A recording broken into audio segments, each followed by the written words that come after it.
Hello everyone, welcome back. I plan on getting them finished up and take it for a drive today. It's a little chilly out, it's a little windy out, but got a couple things to do on it yet. So I gotta make a run to the parts store. I only really have one option right now.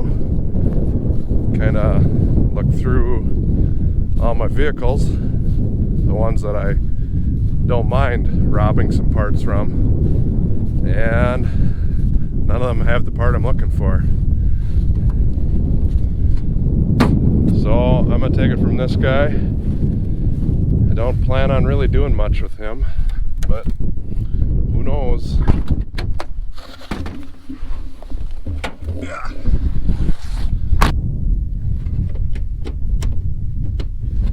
Looks like we're gonna have to go back to the parts store. This one's broke. I guess that one. This one's a little bit easier to get at. There we go. Let me turn down that noise maker.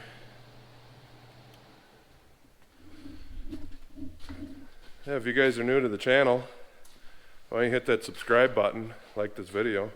I appreciate it. Stick around. Somewhere in the video I'm going to talk a little bit about this. So let's get that old part off. Well, I got the new one here next to the old one, and looks like I was wrong. I don't know where I got that one from, and this probably isn't the right one because the one in the pickup should not have had this fourth stud. That's for an older Ford. So battery goes on here, starter goes on here, your start wire from your key switch goes here, and then this one would go to your ignition.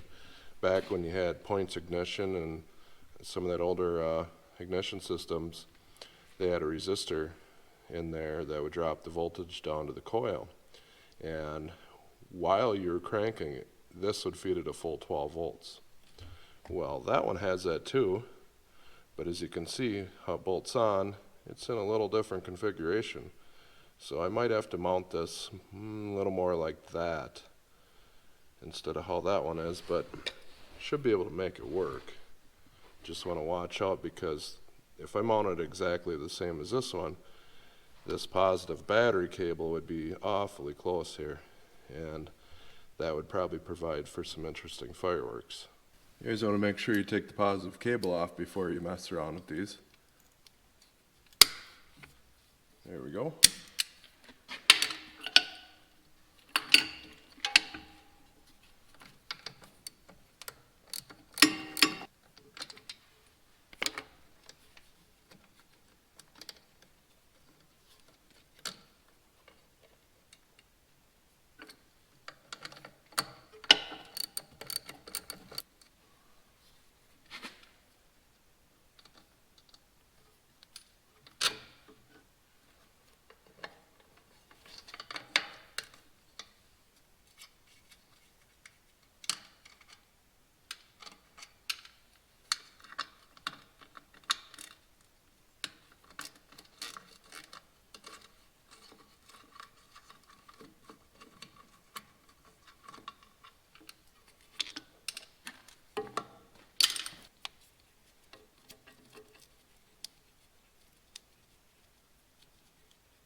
I think I'm probably gonna drill 2 new holes to make sure it's completely away from everything here.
Got that all in place. Let's see if it works.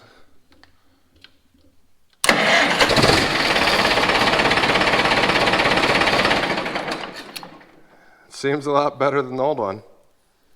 Alright, we got one more thing to take care of. I just got done putting this wide front on this M here. I was told this axle was shot. Well, I replaced all the bushings in it. There's a few that didn't need it. Most of them needed it though. This knee has been busted off at one time and re-welded. And this has been broke and re-welded too. That doesn't look so hot. I'll fix that sometime, and tie rod ends, they're getting a little wore.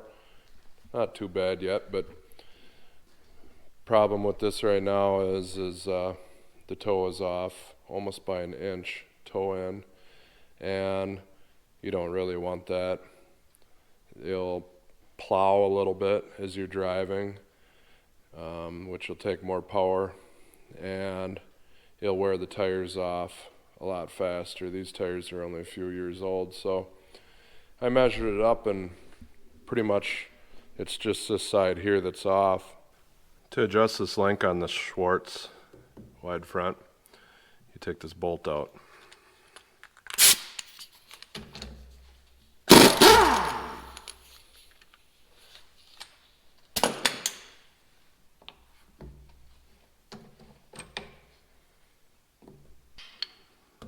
This part right here, there's no threads on this.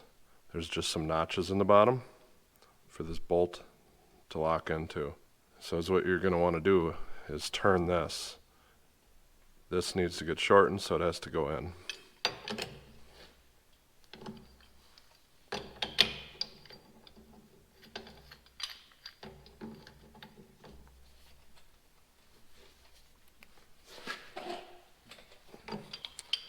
I'm going to go pound a chisel in here to open it up a little bit.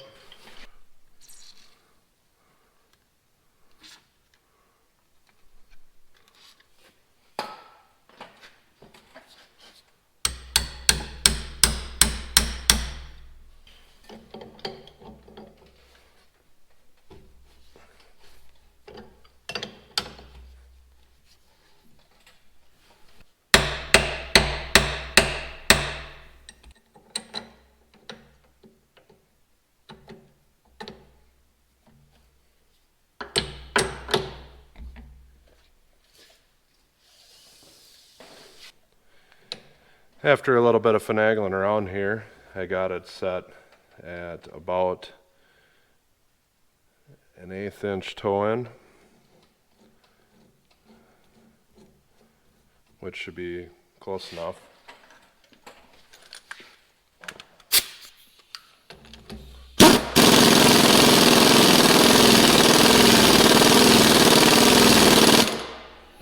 Got this thing all back together. Why don't we pull it outside and take a look at it.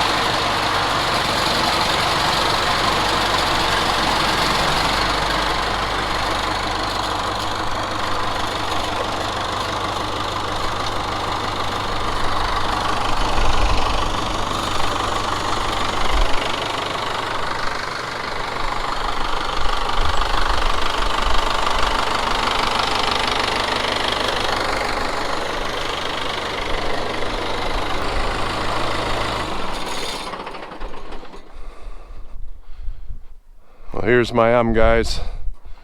I get a lot of questions about what I did with this or that on here, and I figured I'd address some of that stuff. This is, I don't even know what year it is for sure. I'd have to look it up. If I figure that out, I'll post it somewhere, but this is an M. It has the small clutch disc in it, which when I put this thing together, I thought for sure that thing would slip. To date, I haven't really had it be a problem. I mostly use this thing for mowing my lawn. I pull a 7-deck mower with it, 7 21-inch decks, and it does take a little bit of power. So I don't know, seems to work. I got some videos of that. You can look back in my videos and find that. But the thing that a lot of people ask is, how did I mate this up? And in the future, my next change to this tractor, I plan on splitting this thing. Don't know for sure when it will be. I've got all the parts. I got to do some work on the lathe, and that's kind of what's holding me back. But its current setup here, this is a 4BT, about 105 horse rated, they claim, out of a GM bread van. And what I did is I took measurements, and I decided on taking the stock steel motor plate that came off the 4-cylinder gas. There was like 2 holes that lined up with the Cummins.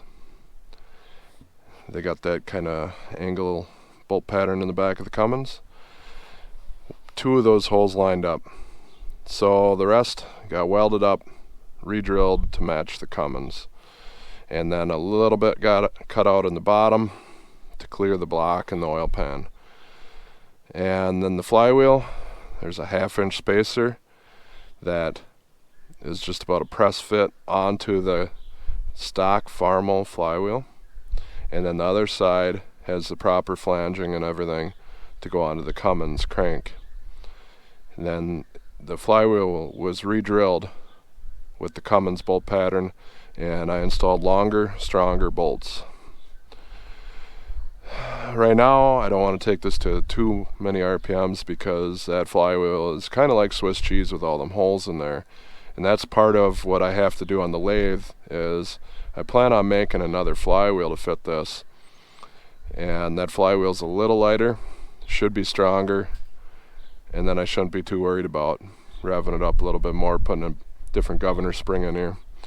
One thing I did to put this in here is I flipped the exhaust manifold over, made a little spacer, turbo sits up behind here. I didn't want to cut up the hood here, have some junk hanging out. I think that looks bad.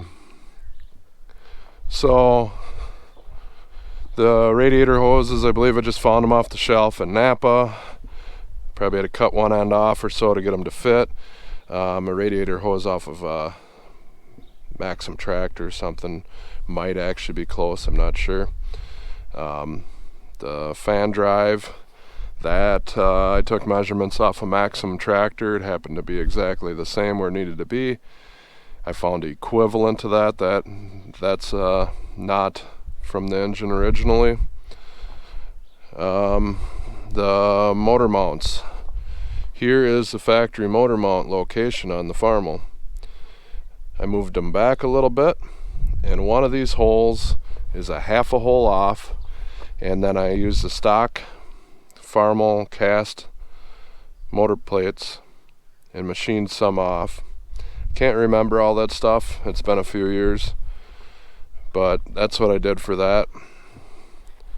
I've seen some guys who have done Cummins swaps and 706s and whatnot where they have the ultra expensive adapter plate on the back, and then they go with like a bus motor mount that goes underneath in the front with rubber isolators. That's just not a good idea. There's some twist and stuff, and the motor, the engine, is actually part of the structure on a tractor, and that just puts all kinds of other forces on stuff when you do that. The original was solid mounted. There's nothing wrong with that. I made a bracket here for the throttle that connects to the factory location, And this being an automotive injection pump, it does struggle a little bit with holding RPMs for mowing and PTO work. If you got one of these from a case tractor or any number of other manufacturers that used these engines in their equipment, Versatile, New Holland, it was in a whole bunch of different stuff over the years. With an ag pump, that would be ideal for a tractor conversion, because then it would hold RPMs and it'd just be like a normal tractor, although the rating would probably be like 70-80 horse, where that's probably about where this one is set at to make it usable. 105 horse or so, you got to sit there and play with the throttle. So I got it on my mower setting, what kind of works best for that. When I crank it up for like tractor pulling, you're constantly messing with it.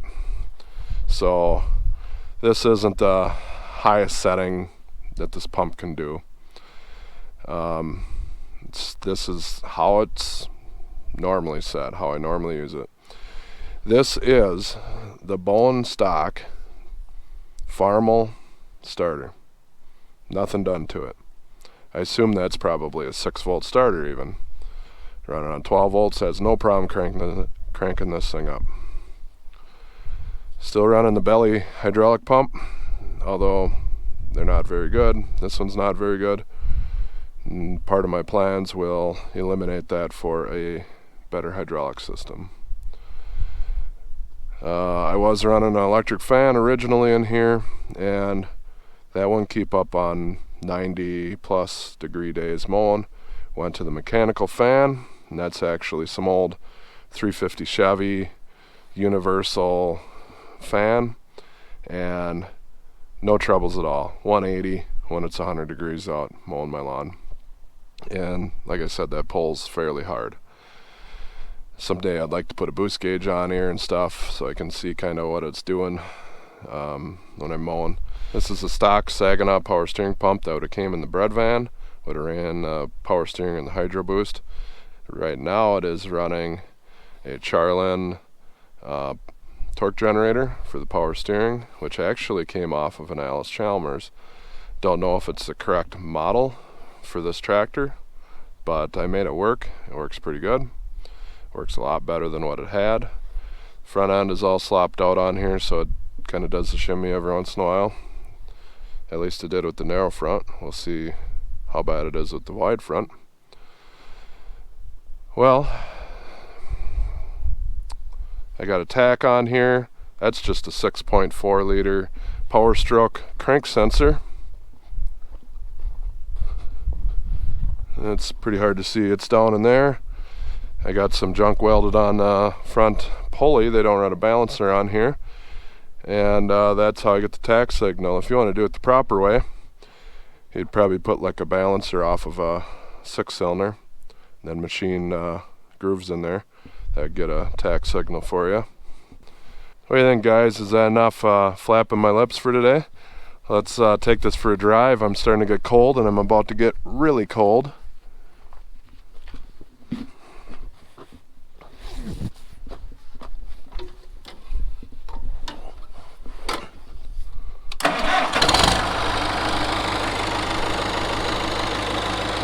I got my GPS on my phone so we can see how fast we get going here.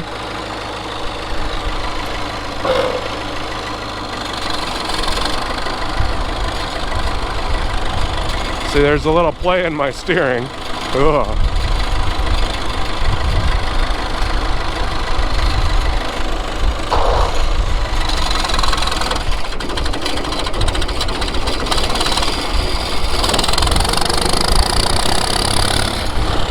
This is kind of like the first time I took this thing for a test drive. Snow on the ground, it's really slick out. I just about lost her at the end of the driveway here. So far, so good.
Guys, don't tell my wife I'm goofing around while she's at work. She wouldn't be too happy. I do bad things when I'm left unattended.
I hope you guys enjoyed this. Not too often you see that probably.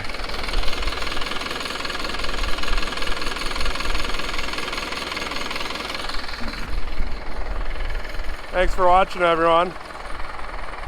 Take care and God bless. You want to run them?